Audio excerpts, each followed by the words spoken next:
to sign in. Okay, and the meeting's being recorded.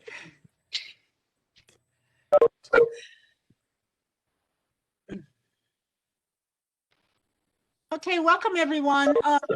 Please feel free to put any questions for Anna that pop up in the post, and I'll try to collate those so at the end of her talk I can get her answering those questions.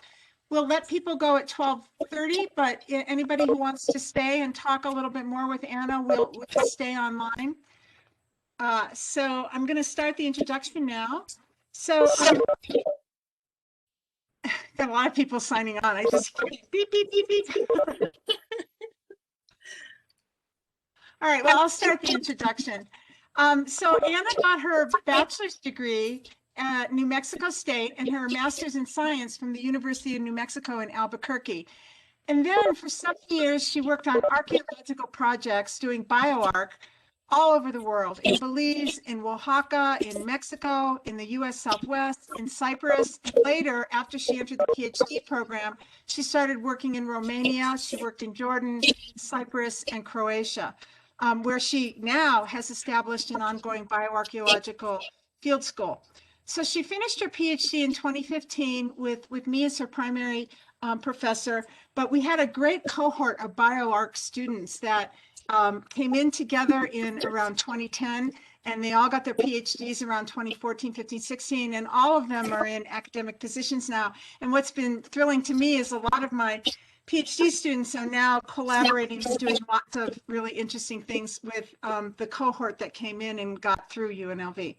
She's co-authored or edited 4 books on working with commingled and fragmentary human remains, as well as 37 peer-reviewed articles and chapters. Her most recent book, which I want to do a plug for, is University of Colorado Press, and it's an edited volume that's the only thing like it out there.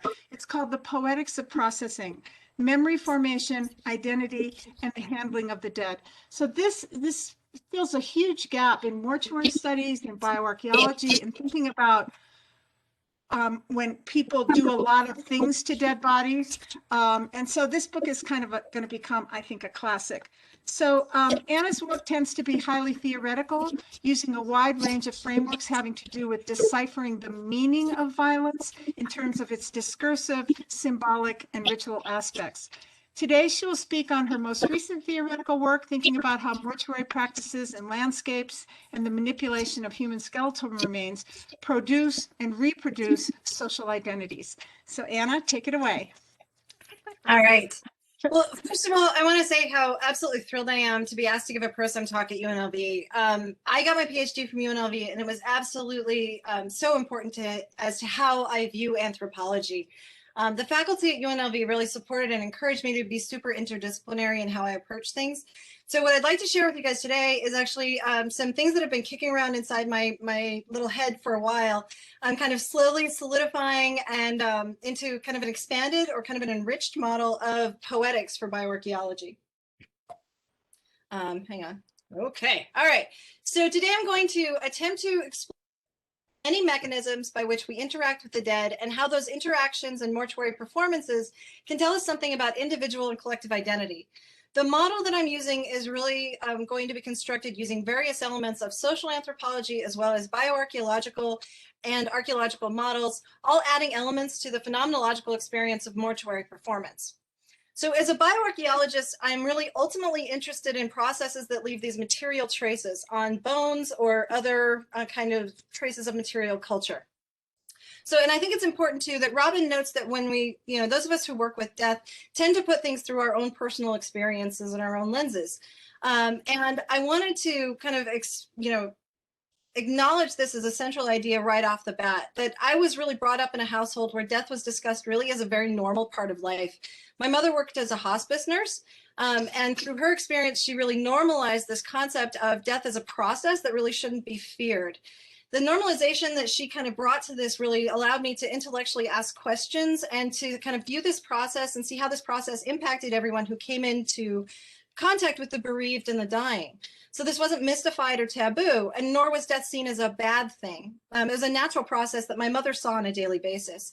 So she spoke and really continues to speak with a lot of compassion about the dying and the bereaved, and how the process of death can be comforting and can provide repair to relationships, even as it marks the ending of those relationships. So it's in this spirit that I kind of move forward with this presentation. So first, I want to go through Whitehead's poetics model and recent readings on a couple of other models that contribute to aspects of identity formation, focusing in on elements of landscape, social processes, and phenomenology. Then we'll get into the ridiculously fun stuff of how we apply this in bioarchaeology, looking at two different case studies at Sacred Ridge and my current excavations at Jojovac Soszyce. And then from there, I want to look at some really kind of fun modern mortuary performances and how these kind of focusing on these mortuary performances as reflections not only of who the dead were in life, but also how they were viewed socially and the social context. And then finally, we'll take a quick look at where we can go from here with an enriched model for poetics.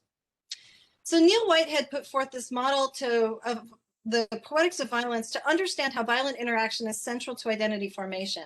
He begins with this relatively simple question of what is violence, ultimately answering that violence can be viewed as a cultural system that serves important social functions, that it is constructive, and that violent performances can be used to create social identity and social order, as well as to create social differentiations and hierarchies. So violence can be seen as both destructive and constructive, degenerative and regenerative. In effect, violent interaction, when performed in ritualistic manners and places, shows individuals where they stand in society and teaches them how to interact with other individuals. Whitehead reminds us that violence should be seen as both historically and culturally contingent. Meaning and use of violence changes through time and means different things to different actors within the performance. In my past work, I examined poetic performance through the examination of the actors. Violent performance has three distinct groups of actors: aggressors, victims, and witnesses. Archaeologically, the victims are easy to identify. They're the ones whose remains bear the osteological correlates of violent interaction, such as antemortem fractures, perimortem trauma, and atypical burial. The aggressors are inferred based on the presence of the victims, but the witnesses, however, are the important and really interesting group for me.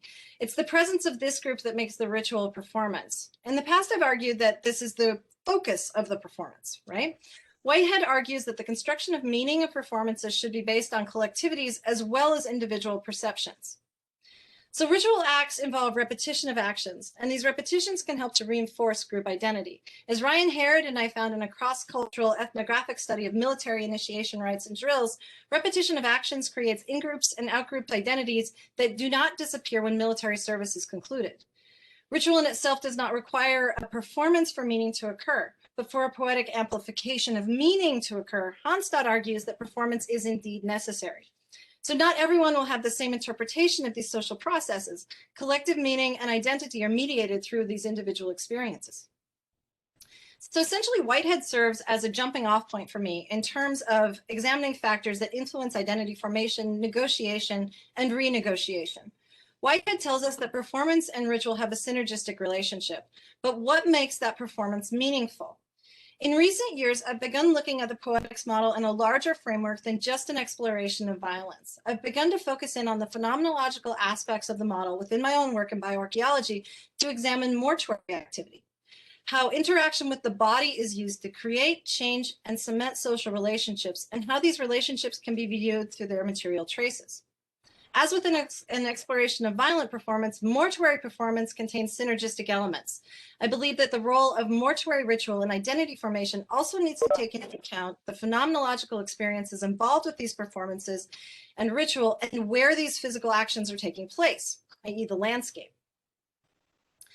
So the expansion of this model also necessitates an understanding of several additional theoretical models, including the influence of landscape archaeology, phenomenology, intersectionality, the three bodies model, and social buffering, just to name a few. Effectively, in this work, I'm seeking to understand the amplification mechanisms of the poetics model, how interaction with particular space and place by specific individuals will mediate collective messaging. So today I'm just going to focus in on the three bodies model and how that interacts, but I am exploring many more of these as I go forward with this research, as I go forward with this kind of theoretical exploration. So the three bodies model examines the different interactions between selves within society. This was put forth by Nancy Shepherd Hughes and Margaret Locke and focuses on three elements: the individual body, the social body, and the body politic. The individual body can be viewed as the phenomenological sense of the lived experience of the body self, my body, what my body has gone through. The social body examines how the body is used as a symbol that can be used to domesticate the spaces in which humans reside. And the body politic, and the body politic refers to the regulation, surveillance, and control of bodies, right? So the body politic can be viewed as this top-down approach, a way of the state to control bodies. The three bodies model is really useful for us in bioarchaeology as a way to conceptualize the view that the body is both physically and socially constructed and acts as a jumping off point for theorization about how cultural processes can become inscribed in individual bodies and bones. In the study of mortuary performance, it is the expression of the social body mediated by the body politic who sanction or deny specific mortuary treatments to some groups. Strong religious or cultural modes or beliefs will be expressed in the construction of appropriate mortuary behaviors, whether those be a conservative approach that dictates similar processing and disposition across individuals regardless of individual wishes, or a more individualized process that celebrates individuality over cultural norms, a reinforcement or a resistance of social structure. Changes to the mortuary performances can therefore be seen as embodiments of changes to the social body or changes to how the body politic polices individual experience. So different bodies will interact differently in different spaces. Landscape theory relies heavily on a phenomenological approach, or an understanding of how human interaction occurs within different places, creating different social spaces. David and Thomas sum this up as the lived dimensions of physical nodes of space, and note the impact of landscape on identity. Recent landscape approaches focus on how humans interact with landscape in a more reciprocal manner, how the landscape changes humans even as humans change the landscape. Ashmore argues that space is actively inhabited, that the social relations and spatial structures are linked recursively. She is, in effect, advocating for a spatial approach, as opposed to a landscape approach, where space is viewed as an active participant in human activity and is experienced phenomenologically. Tilly sees space as an embodied concept, noting that landscapes have agency in relation to persons, that they have a profound effect on our thoughts and interpretations because of the manner that they are perceived through our carnal bodies. This is an approach that stresses the materiality of landscape. Landscapes as real and physical, rather than simply organized or represented. The physicality of landscapes acts as a foundation for all thought and social interaction. It profoundly affects the way that we think, move, feel, and act. And landscape is fundamental for human existence because it provides a medium for and an outcome of individual and social practices. So this phenomenological approach really centers on the experience of living, moving bodies in relation to landscape, monuments, and architectural space. Bringing in what Strathern considers to be the individual self, identity is constituted through social relations between people, combined with their interactions with the landscape. Specifically with respect to mortuary monuments and tombs, Ashmore notes the power of landscapes to create memories about the proper manner of articulating the living and the dead. Also central here is the idea of the body as material culture along the lines of Sophia. The physical body of the deceased as a material object that can be modified, processed in identifiable ways, and that the ritual processing done in a performative manner and setting can be a discursive act that communicates cultural information and creates social identity and memory. As I noted in the introduction to the Poetics of Processing volume, manipulation of the body embodies symbolism relating to the construction of society, bringing order to the disorder of death, giving meaning to the change symbolized by death. Processing of the human body has the capacity to transform space, to ritually close and open spaces, and reinforce the relationship between the living and the dead. The phenomenological aspects of body manipulation can be an intense part of any ritual involving the body. The decomposing body exposes those around it to a plethora of sights and sounds and smells. This is a process that every body goes through, right, regardless of age, status, or gender, unless altered by artificial or natural interventions such as mummification or anatomical preparation.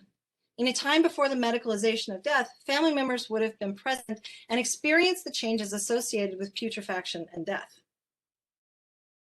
So to sum up the theoretical model, I'm interested in the formation and negotiation of group identity using a poetics approach centered on the synergy between ritual and performance inherent in mortuary processing. This mortuary processing involves the understanding of the body in cultural and physical terms, These manipulations of the physical remains happen in specific spaces and have a reciprocal relationship with those spaces. The space influences the performance and its meaning, and recursively, the performance influences and forever changes the space in which it occurs. All right, so now I want to kind of very quickly go through the two different case studies looking at Sacred Ridge and my recent excavations at Jurjevat Soshica. Yes, that's how you pronounce that, Jurjevat Soshica. Okay, so the first one, Sacred Ridge. The site of Sacred Ridge is located in southwestern Colorado near present-day Durango. This is a Pueblo I period site that has been interpreted as a regional ritual center, constructed somewhere between around AD 780 to 800. It contains numerous clusters of pit structures, as well as one community-level ritual structure. Of interest to us here today is the cluster of pit structures, including feature 104 and feature 58. These where approximately 15,000 fragments of culturally modified human bone were excavated. These remains were analyzed using a phased approach, and where we looked at refitting as well as an analysis of taphonomic patterns and processing and deposition. The remains at Sacred Ridge exhibit extreme processing, a specific type of body processing that occurs throughout the Four Corners region from the P1 period through contact. Extreme processing events have a suite of characteristics, including high degrees of fragmentation, tool marks, intentional commingling, and burning. Sacred Ridge is the earliest known example of EP, and it's also the largest identified so far. The reasons for extreme processing have been hotly debated for years and will continue to be hotly debated for years, with some arguing that it is the result of cannibalism, others arguing that it is the result of climate change or witch execution. The pattern, however, persists, and so from that we can kind of deduce that it must have had some significant social functions. I have previously analyzed the extreme processing at Sacred Ridge as an excellent example of performative violence, with special focus on the creation of social control through the processing event. Here I want to talk about the wider context of this site and EP events as mortuary processing. These events are in fact more properly seen as mortuary processing. While violent death was likely an element of the performance, the importance of these events comes from the processing of the remains and their disposal. The pattern processing at Sacred Ridge indicates that there was a proper way to disarticulate the human body during this performance. For instance, all of the crania have the same cranial depression fractures on the side of the cranium. Each individual was completely broken down and would not have been identifiable as human, let alone as an individual. So processing and deposition of the remains occurred in waves. And you can see here, these are the maps that were created based on the excavations. So current ongoing research conducted by Shane Miller and myself looks at the spatial distribution of the cranial remains within feature 104, beginning with plotting the X, Y, and Z coordinates of all of the fragments of the cranial conjoins. We're just focusing on the crania right now because we just started this. Miller determined that there were 3 clusters of depositions within the feature itself. He then kind of connected the dots to test for between cluster refits. So between cluster refits really account for only about 11% of the total number of refits. So even though it looks really kind of impressive for between cluster refits, it's actually not, right? It's a little bit deceptive. All right, so to see if this was more or less than would be expected if the processing had occurred at the same time and deposited at the same time, i.e. a completely random sample, he resampled the original data set of 673 cranial refits using R to see what would be expected if we could simulate deposition 10,000 times. I'm sorry, hang on. I don't know what's going on. What did I do? What did I do? Oh, no. What did I do? I did something. Ah. All right, number. Okay, so all right, where was I? Okay, so he tested this to see if this gave a result of about 89% of refits that should be happening between clusters if this is a completely random association. And this was definitely not what we saw, right? So since this was not what was identified through the actual data, we can show that the processing and deposition occurred very much non-randomly. So we are really absolutely at the very beginning stages of this research, but we will continue to look at this and look at the post-crania as well as to look at this by age, death, and sex as well. All right, so as I noted back in 2018, it's important to approach EP events with a lot of nuance. In an article in the Kiva, I wrote that extreme processing does not equal warfare, even though some of the same processes may be present in both practices. For example, skeletal markers of scalping are present in many processed assemblages. However, these may be indicative of only processing of the corpse rather than indicators of trophy taking. In other words, marks on the bones must be placed within the context of all other behaviors related to perimortem bone cleaning prior to fragmentation that ultimately characterize the remains as a coherent assemblage of extremely processed skeletal material. In this respect, EP as a behavioral system not only requires that the assemblage creation be understood as a complicated series of physically linked performances conducted using recently deceased human bodies as material objects. The sociocultural context also set the stage for the manner in which these behaviors are enacted. In this way, EP events can be examined as poetic identity formation processes. So Deb Martin and I also recently published on this, looking at examining this as a leveling process, drawing on the work of historian James Brooks' study of Awadabi, the last known EP event that occurred shortly after Spanish colonization on First Mesa. This was brought about by the community as a whole as a response to colonialism in an effort to bring back harmony to the world as a whole. This would have acted as a revitalization of Pueblo tradition, a way to reinforce group identity through the processing of these individuals. So what I'm going to argue here is that this isn't the violence that was inherently identity forming, it's the processing event and the deposition. The violence at Sacred Ridge would have taken relatively little time in comparison to the massive amounts of processing that occurred and involves systemic disassembly of the human body to create material traces that forever change the interaction with the landscape. The creation of the EP assemblage at Sacred Ridge was the last identified activity that took place at the site, and it was never reoccupied by Pueblo people again. So second, I want to look at my current excavations in Eastern Croatia at the site of Đurđevac Sošica. This is a completely different context with a completely different type of processing as well as, temporal look and location and everything else. But we can still use the poetics of processing model to look at it. But first, I want to actually talk about the nature of burial within medieval churches first. So burial within medieval Catholic churches was seen as a marker of social distinction. Burial within the church space brought the body into ritual spaces and the church calendar, making the body part of the ritual space and the activities that occurred there. This incorporates the body into the habitus of the space as a focus of prayer, worship, and contemplation. This ensured performance of social remembrances that included the bodies. Space within the church was limited, and so space would be reused, with the disruption of previous burials to place new ones. So Williams argues that this is seen as a process of active remembrance of the collective and active forgetting of the individual. The dead become part of the physical structure, an important part of the performances that take place there. There's also a phenomenological experience to burials under church floors. In their work, Kaliosepa and Tranberg examined the sensory experiences that parishioners would have had in being in close proximity to the dead. Scents were tied to early Christian theology, with bad smells associated with satanic power and good smells such as incense used in churches to combat bad odors. This addition of scent to the phenomenological experience of attending church services heightens the experience for the parishioner. They note that this helps to cement memory. I argue that this also helps to cement identity through the addition of additional senses. They state overall that the smell of death created an olfactory image of the place that reminded churchgoers of their own mortality and the brevity of life. The notion of Memento Mori, remember that you must die, was materialized by the sense of smell. For the early medieval church, the scent of death with incense layered upon top would have been a standard part of religious performance. Death was the great equalizer. Decomposition occurred to everyone despite their station in life, and so this could be used to bind the great and the not great members of society together. Even as the greater station of those buried within the church cemented inequalities in society. Ultimately, the practice of burial under church floors became less common, particularly as space became increasingly limited. But the practices that grew up to combat the smells of decomposition, however, remained. So today, one sense experience that many Catholics will comment upon is that of incense. The scents associated with religious performance are generally good and evoke sense memory tied to those religious experiences. But few, however, would link this to the ever-present specter of death in the early Catholic Church.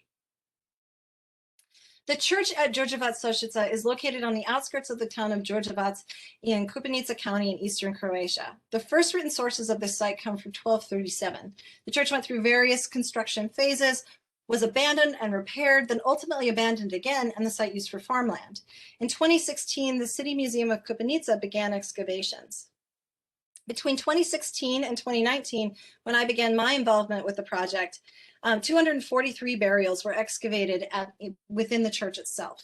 Archaeological excavations of the church and the bioarchaeological analysis of the individuals is just now beginning, and COVID-19 threw us a complete curveball in 2020 and 2021 when we had to cancel our field seasons. So what I'm talking about here is based on kind of in-field analysis and the analysis that I did of 63 of the 243 individuals. This is by no means a random sample, but you can see some basic patterns that are visible. Most of the burials are oriented with the head to the west, feet to the east. They are extended and supine. The majority have been recovered from the nave and the chancel, but children have also been recovered from the side chapels, these areas over in here, the side chapel and the sacristy and the bell tower as well. So I'm not going to discuss demography since the sample is so completely non-random and demographic patterns would be meaningless. But from looking at the remains, it's clear that the adults consist of both males and females within the church. The majority of the remains are in single burials, many of which are really incomplete because they were partially destroyed for putting in later graves. And when I say incomplete, I mean like part of a right leg kind of incomplete. But all individuals so far have been inside the church structure. So what is going to be really interesting is in the next few years when we get to the areas outside the church, comparing the health and lived experience in terms of trauma and other things between those inside the church and those outside the church should give us an idea about things like social inequality at Georgieva-Sochitsa. The social and political importance of the church at Georgieva-Sochitsa waxed and waned within the region, but religious life was always an important element to identity.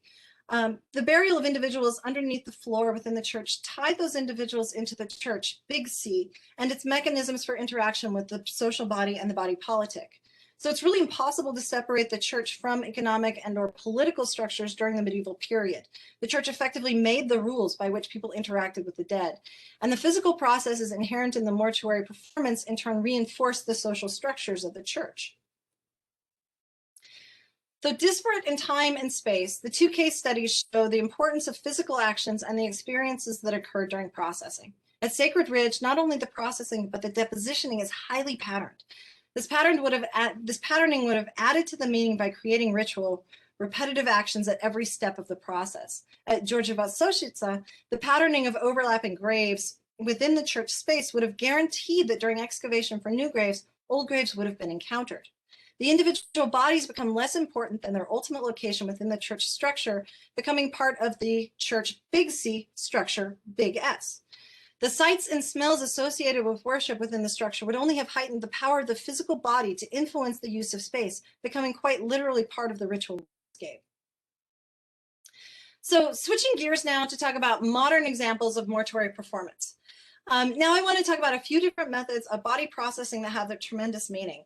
Of course, this is not a complete list. I'm going to touch on body donation and display, green burial, and cremation and ash dispersal. But I'm playing around with a lot more of these in future work. I just wanted to hit on some highlights. All right, for many of us in biological anthropology, we've learned our craft and our trade through the use of skeletal collections. We see these collections as teachers and are grateful for the experience of working with them. For three anthropologists in particular, the disposition of their remains is a celebration of as a celebration of the connection to these skeletal collections and a profound acknowledgement of the gift of working with human bones. Here, I want to get into a little bit of detail about the disposition of the remains of three individuals, Grover Krantz and his wolfhounds, and Richard and Sheila Brooks. All three of these individuals are part of the collections at the Smithsonian Institution. In the words of Grover Krantz here, right? I've been a teacher all my life, and I might as well be a teacher after I'm dead, so why don't I just give you my body? So Grover Krantz was known as a teacher and a lover of Irish wolfhounds. He died in 2002 from pancreatic cancer. Before his death, he arranged for his remains to be used for research at the University of Tennessee Forensic Anthropology Center, better known as the Body Farm, and ultimately curated at the National Museum of Natural History. The bodies of his Irish wolfhounds were stored during his time at the Body Farm and ultimately reunited with him at the Smithsonian. In a truly appropriate nod to his quirky personality, the skeleton was articulated along with one of his dogs named Clyde and put on display for an exhibit titled Written in Bone. I was actually lucky enough to visit this when it was on exhibit, and the display of his skeleton showed both a love of anthropology and his personal devotion to his dogs, something that a lot of us here today can kind of, totally get behind. It became a touchstone for the entire exhibit, and watching people at the exhibit was really a highlight for me, watching them interact and get engaged and interested in this skeleton, and that would have made Grover Krantz quite happy. As of December 2020, Grover and Clyde are still articulated and on display at the Educational Laboratory on the first floor of NMNH. So Richard and Sheila Brooks exemplify a version of devotion that simply makes sense to me as an anthropologist. Sheila Brooks was really well known. She'll be well known to anyone who has used the Suchi-Brooks method for estimation of age at death based on the pubic symphysis. She was an important founding member of the Department of Anthropology at UNLV as the university's first full-time anthropology professor in 1966, and an important bioarchaeology lab is named for her. She became the first distinguished professor in 1987, as well as being honored with a Distinguished Faculty Award. And she passed away in February of 2008. Richard Brooks, after marrying Sheila, the two were involved with numerous excavations and made notable contributions to the field of archaeology in Nevada. He co-founded Archaeo Nevada and the Nevada Archaeological Association, and as a researcher at UNLV and then director of the Desert Research Institute, he led the move to create the Marjorie Barrick Museum of Natural History on campus, where he served as the director. His work at Tule Springs laid the groundwork for its designation as a national monument. He was an emeritus professor of anthropology when he passed away in 2011. After their deaths, their bodies were sent to the University of Tennessee Forensic Anthropology Center to be used for research. At the conclusion of the projects involving their remains, their bones were sent to the National Museum of Natural History, where they are stored to be used for research and teaching. Their remains are stored side by side on a wide shelf with Richard on one side and Sheila on the other. The same section also contains another couple that wanted to be kind of stored together, as well as a place for Grover Krantz and his wolfhounds. Richard and Sheila had a true and lasting commitment both to anthropology and to each other. They were lifelong teachers, and their bodies continued to teach. Their commitment to each other is also evident in their desire to be stored together. When I teach osteology, I teach that this is what love looks like in anthropology. And it may not be for everyone, but it completely suits their lives and their personalities. And their children understood that about them and honored their wishes to be kind of stored together. All right, so kind of switching gears and moving on to green burial. So there's the interest in green burial practices has really grown in the last few years, perhaps tied to an aging baby boomer generation, a generation that was and continues to be pretty environmentally engaged. These burials and cemeteries are centered around the idea of minimal intervention with the body, meaning a lack of embalming and coffin-free or biodegradable coffin funerals. Proponents of green or natural burial argue that in addition to being more environmentally friendly, this method challenges long-held perceptions about death and care. In their view, in traditional funerals, there is a general understanding that the amount of attention and love an individual had in life is reflected in their mortuary kit, such as the coffin, the type of service, and so on. Proponents of green burial argue that this perception of worth and love needs to change. In a blog post, Ruth Foss argued that green burial not only unlinks the idea of money spent on funerals with feelings towards the dead by the living, but gives more options in how we grieve and honor someone. So there's a lot of variation in green burial. All will reject burial in traditional coffins with embalming, but some will also argue against marking graves or having graveyards that look like graveyards, instead presenting a recreation space. Green burial also puts mourners back into the mortuary ritual as more than just observers of the ritual. During green burial, family members and mourners are involved with dressing and preparing the body, as well as digging the grave, lowering the body into the grave, and closing the grave. It provides a more visceral relationship with the process of burial, a return to a time before the industrialization of death and the development of the death industry specialty. This physicality and participation in the mortuary ritual is seen as a tribute to the dead, a sacrifice of labor to send the dead off well, and a loving tribute. For Spade, green burial and body composting offers a secular approach to burial that is focused on connection with the dead and the earth and the environment. So Recompose is the brainchild of Katrina Spade, who began to explore the idea of an urban cemetery concept based on composting for a master's degree in architecture focused on urban communities in the 21st century. Connections to the physical world are easier in rural settings, in her view. So in creating the Recompose facility outside of Seattle, Washington, she's bringing in a connection with nature and the physical world to an urban space. Recompose describes their approach as practical as it is meaningful and claim that it connects the end of life to the natural world. So in their process, the nude body is laid out and surrounded in a cradle by wood chips, alfalfa, and straw. This is then placed into a recomposed vessel and covered with additional plant material. The body and plant material are in this vessel for about 30 days, during which everything breaks down and a nutrient-dense soil is created. In her thesis, Spade calls this the process space and states that it is important that the process space not simply be a back of house area, rather it will be designed as a sacred space. About 1 cubic yard of soil is created throughout this composting process.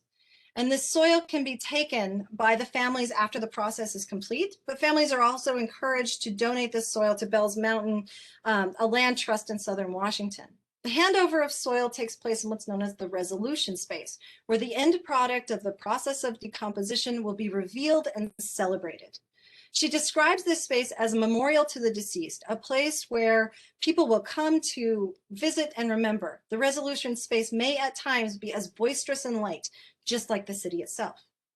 One of the obituaries listed on the Recompose website is that of Robert Michael Amigo Bob Castiano, who died in December 2020. He was a pioneer of the organic farming movement, and so the soil produced during his composting will be used in the gardens of friends and family. This is a remarkably indicative of who this individual was in life, as well as his commitments to sustainability and organic farming. Also kind of in the theme of composting is the use of the infinity burial suit, or the mushroom suit, developed by J. Rim Lee. This is a suit that the body of the deceased is dressed in after death, made of organic cotton fibers embedded with mushrooms and microorganisms that speed decomposition. The idea here is to approach death as a natural process of returning to the earth in the least environmentally harmful manner possible. The suit and the process is very much based in art and design, with the fashion designer David Silverstein responsible for the overall design of the suit. A recent example of the use of the infinity suit is the burial of Luke Perry in 2019. Perry died in March of 2019 of a stroke at the age of 53. Sophie Perry, his daughter, wrote in a social media post that mushrooms now had a whole new meaning for her, writing that they are a truly beautiful thing for this beautiful planet, and I want to share it with you. The public forum of Instagram allowed for the sharing of this death experience and burial within the infinity suit and the creation of a new kind of community centered on this death and burial experience. In a broader sense, the innovation of a new burial method, such as the infinity suit, creates a space to discuss death in a very secular and international sense. Perry's use of the suit made the news worldwide, with articles such as, "Would you get buried in a mushroom suit like Luke Perry?" on BBC News. In response to Perry's use of the suit, Lee noted that the power of the suit is that it creates the need for meaningful planning and discussion around death. So switching gears to another popular method for mortuary processing, I'd like to spend some time talking about cremation. By 2010, approximately 40% of all dead in the US were cremated. And cremation allows for numerous avenues for the disposal of remains. Cremations can be turned into wreaths, made into fireworks, turned into jewelry, scattered in important places, split, or retained. So really briefly, we want to talk about the process of cremation and then what we do with these amazing cremains. Okay, so modern cremations, and these are dry cremations that I'm talking about now, take place in gas-fired retorts that are lined with heat-resistant bricks. The body is placed in the retort and inside of a combustible container, such as a cardboard box or a body bag. Heat is applied between 16 and 1800 degrees Fahrenheit, with an average exposure time between 2 and 2.5 hours. The retort is cleaned between uses, and remains are gathered from the collection pan. After burning and cooling, they are then run through a cremulator, which may be one of my favorite words to say. That is this kind of rotating drum pierced with 4mm holes that kind of creates very small bone splinters as well as ash. Okay, so cremains are a stable substance that can be manipulated, altered, stored, and disposed of in any number of ways. Storage of ashes can take place in urns for substantial lengths of time. These can be buried in cemetery plots. or they can be placed in above ground columbaria. They can be used to make artificial reefs. They can be made into jewelry. They can be made into fireworks. They can be shot into space, or they can be scattered in meaningful places, right? Here I want to discuss the disposal of ashes and how the rituals surrounding the scattering or transformation of those ashes can provide new meaning. And then I also kind of briefly want to kind of loop back around and talk about a really interesting art project, kind of a modern Memento Mori, using cremains as well. So memorial reefs have a growing popularity, and they're seen as affordable and sustainable, and provide a unique and memorable legacy. The Neptune Society offers basic guidelines about how to safely and legally dispose of cremated remains. And they also operate an area off the coast of Key Biscayne, Florida, known as the Neptune Memorial Reef. This area encompasses 16 acres of ocean floor and is an artificial reef created by mixing cremains into concrete structures that will ultimately become the habitat for fish and other sea life. The concrete structures are shaped into shapes such as sea stars or shells and marked with identifications of whose ashes are contained within them. The reef is designed as an artistic representation of the lost city of Atlantis, approximately 40 feet below the surface. And after the structures are completed and placed, family members can scuba dive to go and visit their relatives.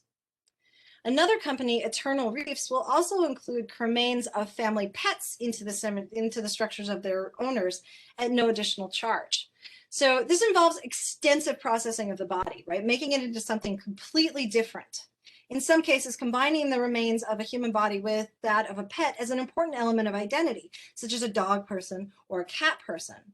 This is combined with the placement of the monument at sea, necessitating a very different set of rituals, dress, and actions than a typical interment within a cemetery space. Designated as remembrance vacations, as opposed to memorial services that are kind of put out by Eternal Reefs, right? We see this as an environmentally responsible and friendly way, right, that's rising in popularity, but this also signifies a very different and highly individualized view of death and remembrance. The space used and the space created by the Memorial Reef is a celebration of life, a reframing of death as one of regeneration. So commonly included in jewelry or portable art objects are cremains of the departed.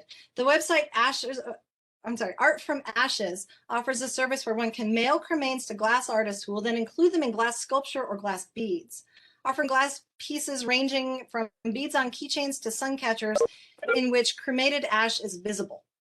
The ashes are transformed into art objects, but never hidden within these sculptures. A testimonial from the website says, the hearts are truly works of art.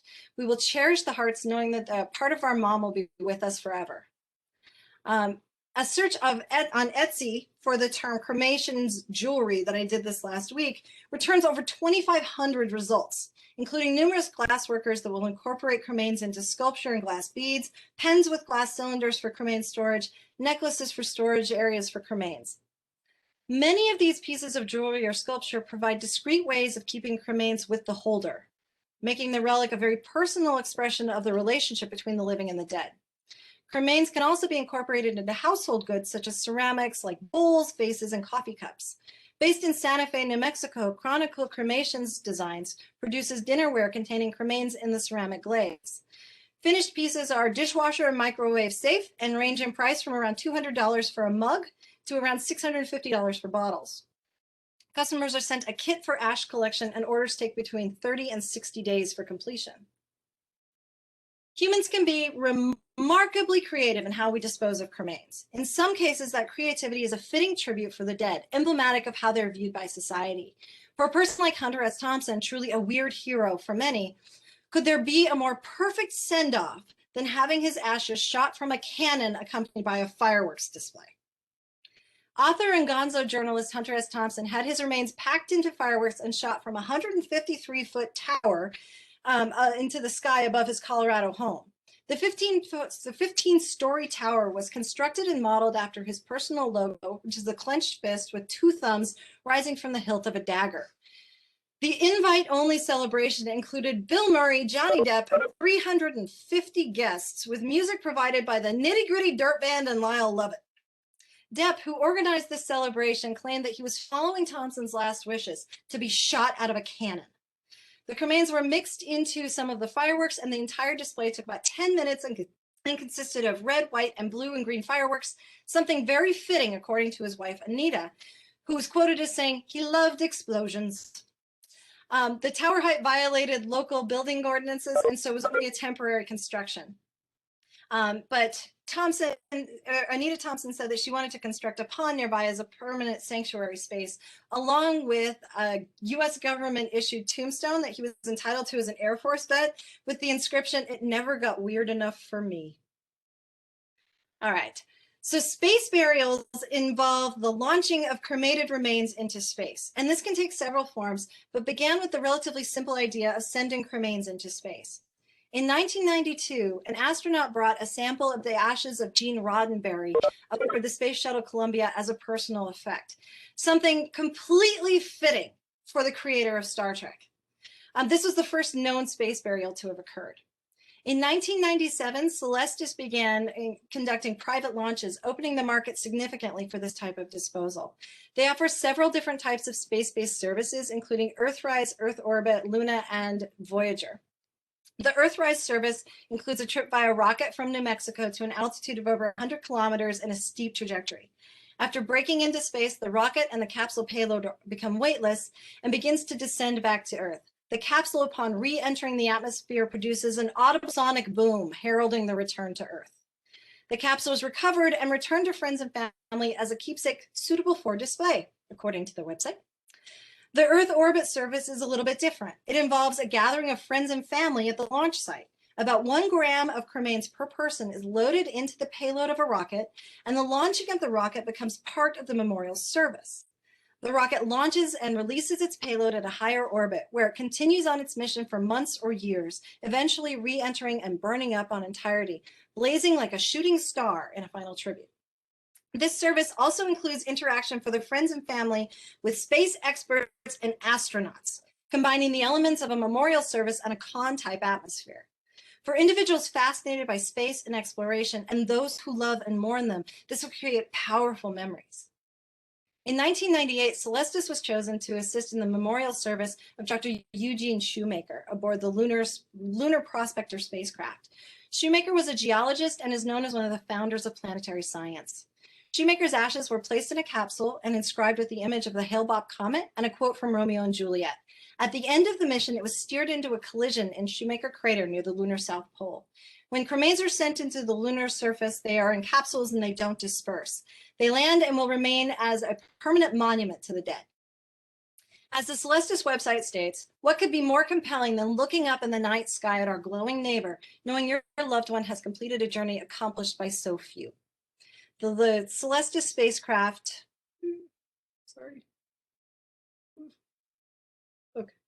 The Celestis spacecraft is a permanent memorial for adventurous souls. Right? Launching remains into deep space has also occurred, with more planned for the future. NASA's New Horizons spacecraft carries a small amount of the remains of Clyde Tombaugh, the discoverer of Pluto. Launched in 2006 with the primary mission of a flyby of Pluto in 2015. The canister with his cremations bears the inscriptions, "Interred herein are the remains of American Clyde W. Tombaugh, discoverer of Pluto and the solar system's third one. Adele and Muron's boy, Patricia's husband, Annette and Alden's father, astronomer, teacher, punster, and friend, Clyde W. Tombaugh, 1906 to 1977. Additional deep space missions are planned by Celestis and will include samples of the ashes of Gene Roddenberry and his wife Majel. The next planned mission is named the Enterprise flight and will include not only the remains of Gene and Majel Roddenberry, but also those of Jimmy Doohan. There's a common thread amongst individuals whose ashes are shot into space, right? There is a common thread. And amongst these individuals are physicists, scientists, and lovers of science on a grand scale. Star Trek writers and actors, and cultural icons such as Timothy Leary, whose ashes were on the same mission as Gene Roddenberry's in 1997. Essentially, the thread is an adventurous nature, a desire to expand the known into the unknown, a desire to boldly go. The disposal of their ashes in this particular manner is a reflection of their lives and their loves, and it is a reflection of how they were viewed by those who honored them in this manner. The relationship between the living and the dead and the desire for memory to go on, to be inscribed on a capsule and shot into deep space, shows a profound connection that continues after physical death. The body, transformed by cremation into ash, is further transformed by exposure to space. All right, so the choice of where and when to scatter ashes of family members is a highly individualized decision. Cremated remains are sometimes scattered in places of special importance to the dead and or their family members. The important tie here is that it is a special place. One such place is Disney World. According to the Wall Street Journal, cremated remains are recovered from the park about once a month from flower beds, lawns, various rides, underneath the Dumbo ride, and most commonly within the Haunted Mansion.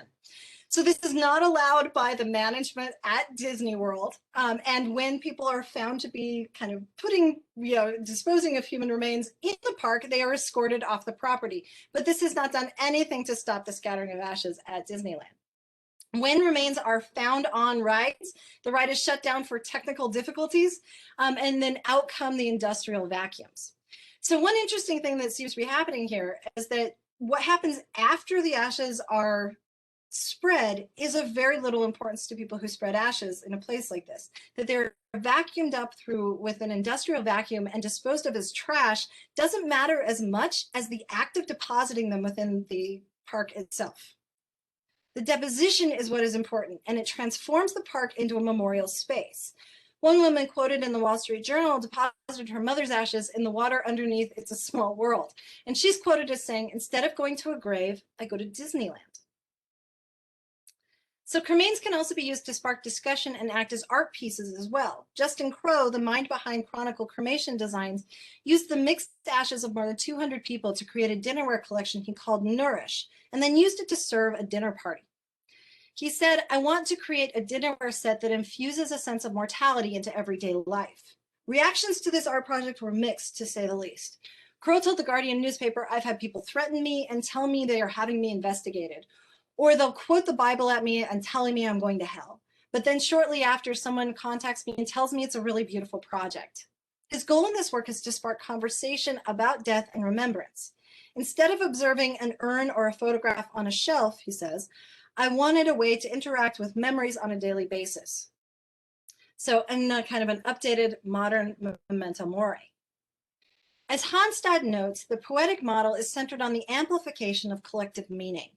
So here I have tried to explore the way in which individual and group identity is formed through the amplification of mortuary performance.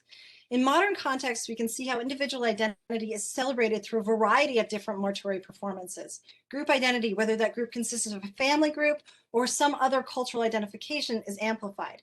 As a lifelong Trekkie, I see it as absolutely fitting that Jimmy Doohan and Gene Roddenberry would desire their ashes to be shot into space. As someone who has chosen a life of teaching, it makes perfect sense for me why Grover Krantz and the Brooks would choose to have their bodies enter osteological collections.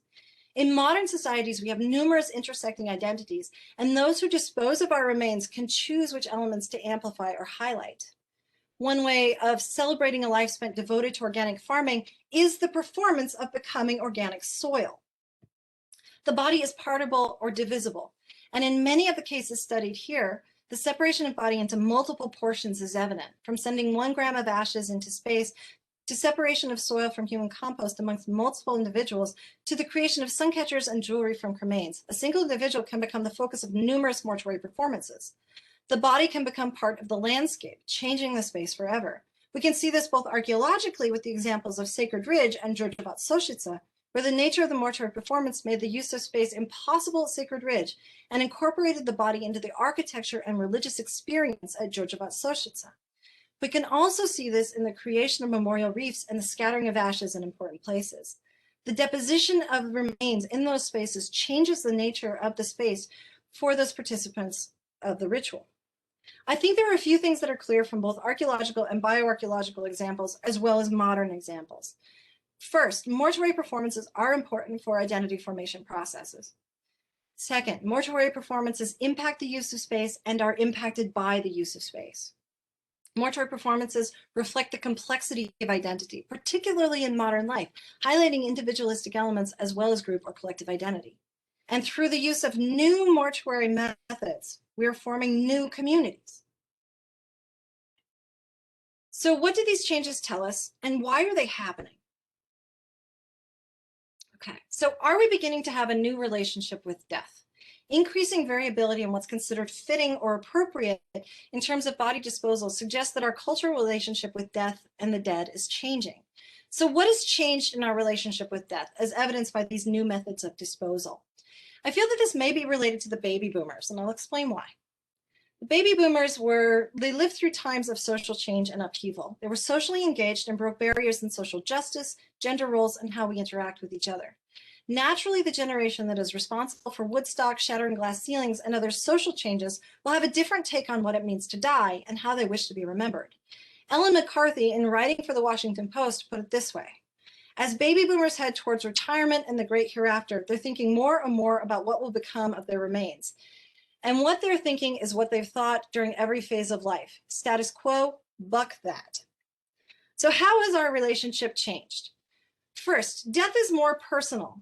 More and more baby boomers are looking towards the future and planning their own funerals. The reasons may be both environmental or financial, or for some other reason. Jay Castellano was interviewed by the Washington Post and gave his reasons for green burial as saying, "I want to be part of a tree, be part of a flower, go back to being part of the earth.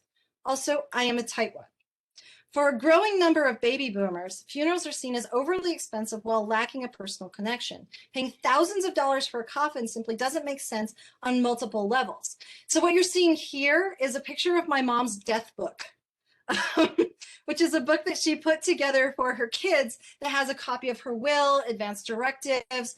Basically, she's planned what she wants to happen with her body. And so we're going to honor her decisions. And we have a book to follow, which is quite nice. Death is more informal. Looking at photos of green burial and cremation ceremonies, it's clear that these new methods of disposal necessitate a new set of rituals, a new way of dress, and it's going to change how we look and how we act when these performances are conducted. Green burial typically involves the family digging the graves. This is much better conducted in jeans than in a suit or a dress. Scattering ashes in Disneyland will likely be less obvious. Remember, this has to be covert if you're dressed and acting casually, right? So death and mourning are still family affairs, but what that means is changing. So modern families are separated by distance, and mortuary performance may be the only chance that we have to get together.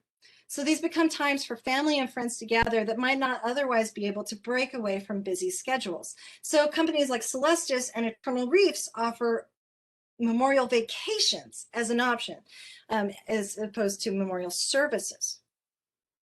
So to close, I think that our relationship with the dead is constantly changing. Despite those changes, how we manipulate and alter the remains of those who have passed continues to inform who we are and how we view our relationship with other living people, as well as society and the environment. These changes will be informed by social processes.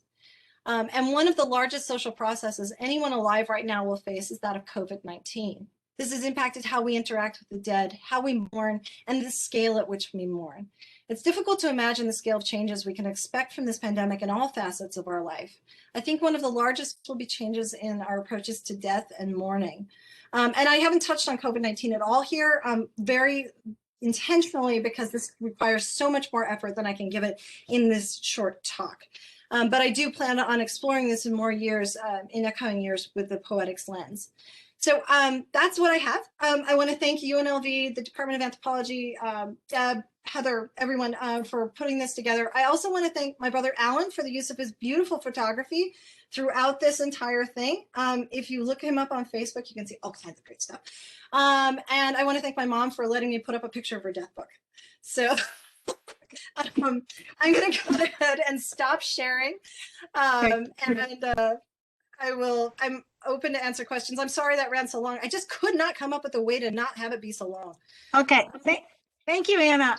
So I think what we're going to do, since it is 1:30, is that people that have to leave should feel free to leave, but we knew all along we were going to ask people to remain if they had questions, and we do have 4 questions, maybe 5. So I think we'll handle it that way. So the first question was from Jacob Brongers, Anna. And he was interested in this notion of the individual body and the social body. And does one turn into another? What's the relationship between them, particularly as you're thinking about living bodies, dead bodies? So the way that I kind of look at the three bodies model, particularly in bioarchaeology, is that the social body is kind of a bottom-up approach in how we choose to interact with society, right? And how we become symbols for social structure. But the body politic is a top-down approach, or how society chooses to kind of police the body. The physical body is just kind of your lived experience of what it means to be you and how you identify. And that's just always been such a useful way for us to look at kind of socially and physically constructed bodies within bioarchaeology, to look at things like embodiment. And I think we can layer that on with intersectionality and social buffering as well, but I didn't have time to get into all of that. Does that answer your question at all, Jacob? Yeah. And then there were two sort of related questions, one from Kara Allen and one from Anna Green. And both of them had to do with the church and the placement of burials within the church. Kara wanted to know if there was aspects of inequality about where people got buried. And Anna Green wanted to know if the people closest to the altar or on the altar or near the altar had some special social status. And those are great questions. And once I get my hands on those remains and get to actually analyze them, I hope to answer those exact questions, right? Because that was always something, and Anna Green was actually out on the excavations in 2019. So I have those same questions, right? Are there different sections that are of higher status? Because theoretically, the sacristy should have the higher status individuals, even within the church space itself. But we don't know that yet because, those remains are still over in Croatia. I'm working on getting them shipped to the United States, but that's quite a process. And we just didn't have time to analyze them before COVID-19 hit. Thank you. There is another question from Jacob Brongers, but I'd like to open it up to the audience that's still here. If anybody wants to put their speaker on and ask a question. Anyone? Okay, so Jacob wanted to know about, at some point you talked about the negotiation of social identity, and he was wondering what is at stake in the context of sort of this notion of moving the burials and body processing, because you use the terms negotiation and what's at stake. Mm-hmm. And he just wanted clarification. Yeah. So I think that when we're talking about identity negotiation and renegotiation, what you're talking about are really changes in status, right? Going from being a wife to being a widow, going from being, being under the control of someone else to being, having a different kind of social status. And so those do kind of, the mortuary ritual provides a way that you can have a renegotiation of social status. And a renegotiation of what those social roles will be, right? Going from being a wife to being a widow has different responsibilities and different expectations. And the mortuary ritual that is there kind of provides a pathway to allow for the kind of taking on of that new identity. And that's what I really mean by kind of renegotiation. Great. Okay, so I don't see any more questions in the chat. Again, anybody still hanging on here in the audience have a question? I do. Hi. All right. Hi, Anna. This is Larry. Hi, Larry. So, hi, you guys. First of all, thank you, Dr. Martin, for sending me these brilliant people. I really appreciate that. I know. So sorry, I got in here about 15 minutes late, so I missed the first part. Dang it!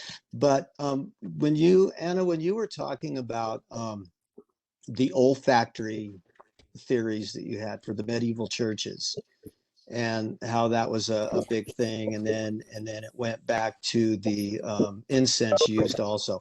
Did you find any or is there any way that you can relate that back to Sacred Ridge and say the use of juniper? I mean, I know that's kind of it's kind of a subjective question. I don't know if there's any evidence that you can even have of that. So that's my question.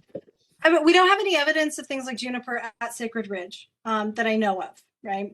There was a fair amount of paleobotany that was done on that, but not so far as I know with that. But Kallio and Tranberg, when they were looking at kind of medieval assemblages and looking at medieval churches in Scandinavia, they actually talk about the use of juniper specifically and spruce as, you know, covering these burials, because, you know, that when we're thinking about burials under church floors, we have to kind of keep in mind that these are not hermetically sealed coffins. Right. Right. So these would have been permeable in terms of smells. And you're kind of sitting on pews or kind of standing in the floors of these churches, you know, maybe 6 or 8 inches or maybe a foot above a decomposing body. You're going to smell that. It's going to become part of your experience. Right. And so, you know, I think that's hard for us to kind of wrap our brains around in a 21st century setting, that when we think burial, we automatically go to hermetically sealed coffins in crypts and, you know, kind of that sealing away of the body. And that wouldn't have been the experience there. I think at Sacred Ridge, that, you know, something was going on with the assemblage at Sacred Ridge where there's very little predation that happened to those remains. And so it looks like they were either curated or very quickly covered over so that they weren't really subject to a lot of kind of environmental interaction. There's very little weathering on those bones, and there's almost no, there's a little bit of rodent gnawing, but we would expect that. You know, but there's like one carnivore puncture, I think, and that could be, I don't know, right? So that was very quickly curated or kind of covered over. Thank you. And thank you, Larry, for signing on. Larry's a filmmaker and he's making a film about violence in the Southwest, and he had contacted me, but I'm not so interested in being on film. So I hooked him up with Ryan and Katie Bastian and Anna, 3 UNLV alums, and they're going to all meet in Durango and do some filming in a month. So thank you, Larry. Yay, thank you guys, appreciate it. Any other questions for Anna? Anyone? Wow, Anna, thank you so much. People should feel free to email Anna if you have any other things that pop in your head later. But thank you everyone for staying a little late. And I'm sorry that I ran long. I timed it better. Come back often. We'll do it again. Okay, so we'll be signing off. Bye. Hi, thank you so much.